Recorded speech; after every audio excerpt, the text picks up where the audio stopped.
రాజన్న సిరిసిల్ల జిల్లా ఇల్లంతకుంట మండలం రేపాక మత్స్య కార్మికులను ఆదుకోవాలని కోరుతున్నారు. అక్కడి మత్స్యకారులు రేపాకలో సుమారు 62 మంది కుటుంబాలు ఉండగా మాకు మత్స్య పారిశ్రామిక సంఘం ద్వారా ఎలాంటి ఉపాధి అవకాశాలు లభించడం లేదని ఆవేదన వ్యక్తం చేస్తున్నారు. ప్రభుత్వం ఇచ్చే చేప పిల్లలు చెరువులో వేసేందుకు సరిపోవడం లేదని, ఇది ఇబ్బందిని కలిగిస్తుందన్నారు.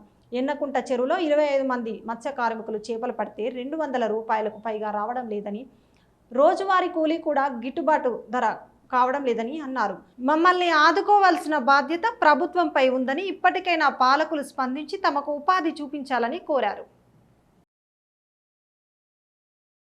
ఇల్లంతకుంట మండలం రాజన్న సిరిసిల్ల జిల్లా మత్స్య పారిశ్రామిక సహకార సంఘం మా చెరువులలో కుంటలలో ఇవాళ చేపలు పట్టడం జరిగింది. ఎన్నకుంట్ల చేపలు కూడా పాపులేట్లు జిలేబీలు అంటారు. అంటే మాకు గవర్నమెంట్ చేపలని ఇచ్చింది కానీ అవి మొత్తం పాపులేట్లని ఇచ్చింది. మాకు జీవనాధారం ఏం లేకుండా అయిపోయింది. ఇప్పటికీ మాకు రోజువారీ చేస్తే 200 రూపాయలు కూలీ పడుతుంది, అంతకుమించి ఏం లేదు. దీని తరఫున మాకు గవర్నమెంట్ తరఫున సహాయం అందించగలరు.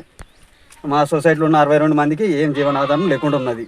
ఈ సొసైటీ వల్ల 2 మందికి గవర్నమెంట్ తరఫున ఏమన్నా సహాయం స్కీమ్ అయినా ఏదైనా ఆర్థిక సహాయాలైనా ఇవ్వగలరని ప్రభుత్వాన్ని వేడుకుంటున్నాను.